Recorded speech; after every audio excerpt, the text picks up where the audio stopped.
Hey folks, welcome to Blerd Insights, where we celebrate genre entertainment from a blerd's perspective. I'm your host, Jerence George, and today's episode is all about the movie Smile. Doesn't really make those types of win. You know, you're not the blockbuster. Smile tells the story of Dr. Rose Cutter, who after witnessing a bizarre, traumatic incident involving a patient, starts experiencing frightening occurrences that she can't explain. As an overwhelming terror begins to take over her life, Rose must confront her troubling past in order to survive and escape her horrifying new reality. All right, now I'm not gonna keep you guys in suspense any longer. Here's the final verdict. Is the movie worth checking out? Hell yeah. Now you can tell from that premise that the movie Smile doesn't try to reinvent the wheel. It just focuses on making a really good wheel. Now, one of the things that really makes this movie stand out is its premise. It does that thing that all great horror stories do in general, and is that they make something that's common and mundane and familiar and make it menacing. Who here is not familiar with the smile? How many times do you smile at a person throughout the day? Imagine if you couldn't trust someone's smile. Imagine every time you looked at somebody, you didn't know if it was somebody smiling at you or if it was some evil demon using the face of that person to fuck with you. And there's also a little allegory, probably subtext if you dig under there, about how many people in society fake smile all day long. Because you got to think, out of all the smiles you do throughout the day, probably maybe 30% of them are genuine. Other times it's just, okay, can we stop this conversation now? Could you get the fuck out my face? Okay. You know? And so that adds another element of social commentary. Maybe if everybody wasn't doing all this damn fake smiling, you'd be able to notice a more genuine smile and the demon wouldn't be able to get your ass. Another way that this movie stands out is its pacing. It really does a great job of showing how the evil entity is always adding pressure to the main character, Dr. Rose Cutter's life. Always tormenting her, never giving her a moment's rest, always pushing and finding ways to get under her skin and to mess with her psyche constantly. A lot of horror movies have trouble with the spacing out of the appearances of the evil creature, but this movie is not playing. This creature is on her ass throughout the whole movie. The first scene the creature starts messing with her, she's at work. Now, what's worse than that? You already got to deal with work. I got to deal with traffic. I got to deal with a boss looking at my ass. I got to deal with my patients. And now I got to deal with a demon coming after me. That's rough. As an adult, the first scene to be at your damn job that you get fucked with, that's tough. The monster's on her ass. She should have brought one of them little pocket Bibles. My mom used to have like a little green pocket Bible that she would take to the job with her, just in case some evil popped off. You know? That's what she needed. One of them little green little I think it was just the New Testament, you know, the nitty gritty. That's what she needed, a little green Bible. Demon might not have messed with her then. And because of the way it's structured, to basically just keep piling on the pressure on that one character, Rose Cutter, is really a one-woman show for an actor. And the actor here, Sosie Bacon, does a great job of showing just how that constant strain of not only having to deal with this entity that's messing with you, having to figure out why it's messing with you, and then having to deal with nobody in your life believing you can really weigh on you. And she does a great job of showing over the course of the movie how this is just an incredible strain on her spirit, on her mental capacities, and it's just really bringing her through the ringer. You know, a horror protagonist is probably the most abused character in all of cinema. Probably a horror protagonist and a comedy protagonist are the ones that get their asses beat the most throughout a movie. And Dr. Rose Cutter and Smile is no exception. Your girl is going through it. One way this movie really stands out above other low-budget horror movies is it's very strong thematically. You see right away, and it's sort of emphasized all throughout the movie, is the underlying theme of this film is avoidance.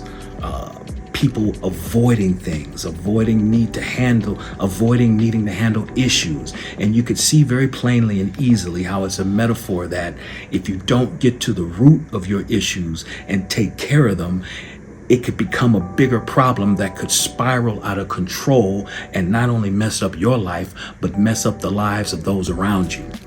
And for it to be very clear metaphorically, but still work straight up as a horror movie is chef's kiss. Another thing that I like that this movie does well is it does a good job of showing how people would really react to someone who was acting this irrationally, who they were used to seeing acting like a normal, rational person. And her being a psychiatrist makes it even more upsetting for the people in her life, because this is the last person that they would expect to be having a complete and total meltdown. So when she goes to people and tries to explain to them what's happening, they're not really trying to hear it, and things start to happen that are so extreme, and her reaction to them is so extreme, you kind of understand why people don't want to fuck with her. Now, we see it from her eyes, so we understand exactly what she's going through. But from another person's perspective, you could see how they would be like, maybe I should start sending you the voicemail, huh? Because you're kind of losing your shit. Should I stop hanging out with you? And you know what? Some people in the movie do. Some people in the movie, there's a character who just straight bounces on her, just chucks a hard deuces, and we do not see them again. They walk the fuck out the movie. I was rolling. You do not see that character again. And I thought it made just perfect sense. Every character in a horror movie ain't gotta die. Some of them are so removed from it, it's like, hey, this is your shit. Peace out. Good luck. The only other time I've seen this happen, the only other time I've seen a character just leave a movie is Dwayne Martin in Scream 2. My man, a couple people started dying. My man was at work, working as a cameraman for Gail Weathers. He got his ass in a cab and drove off, and we didn't fucking see him in the movie ever again. I just knew there was going to be a scene where the cab driver is Ghostface and he drive off the cliff and jump out and kill. No, he's just gone. He went home, started over. And something similar happens here. And I just love that when a movie with a whole lot of off the wall shit happen can have like these very real emotional reactions from people. It's great. Okay, well, we're not going to do too many awards for this movie because, for one, it's a limited amount of characters in the cast, and to speak too much on a character would be to reveal what's going on in the movie. So I don't want to do that. I want you to go in as fresh as possible and to really enjoy it. But I will say there are still always a couple of awards that need to be given out.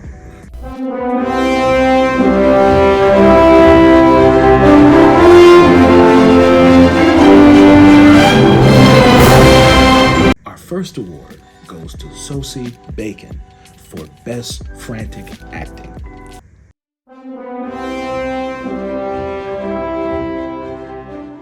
Ma'am, you had me stressing for you throughout the entire film. You looked like you was going through it, and guess what? You were. And you sold it in the performance. From now on, when I see a frantic white woman in the supermarket, I ain't gonna judge her. I'm gonna think maybe she's seeing some shit that I don't see.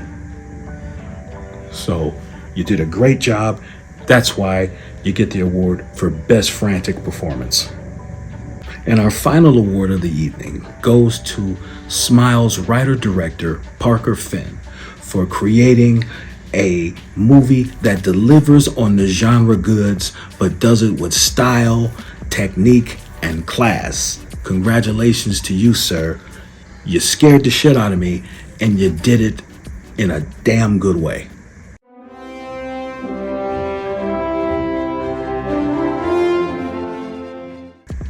Here is a little tidbit If you haven't seen Smile and you want to kind of get a taste of what the director Parker Finn can do, I highly recommend checking out the short film that preceded Smile called Laura Hasn't Slept. If you look it up on Google, it's streaming for free on YouTube. It's maybe 15 minutes long. It really is a nice little companion piece and a nice appetizer for what you're going to get when you check out Smile. It is definitely worth checking out also, and it shows the kind of skills that the guy has and what, again, he can do with limited resources. Well, that's going to do it for today's show. Listen, if you're looking for a nice genre movie that you can put on with your significant other, with your friends, and just have a good, scary time at the movies or at the movie theater in your damn living room, because you missed it if you're trying to see it at the movies. But it's definitely worth seeing at home, especially with a group of people who are willing to just get the crap scared out of them. It's a lot of fun. And so we'll see you next time. I want to thank Producer D for all her help and input. And once again, I am your host, Jerence George. We'll catch you later.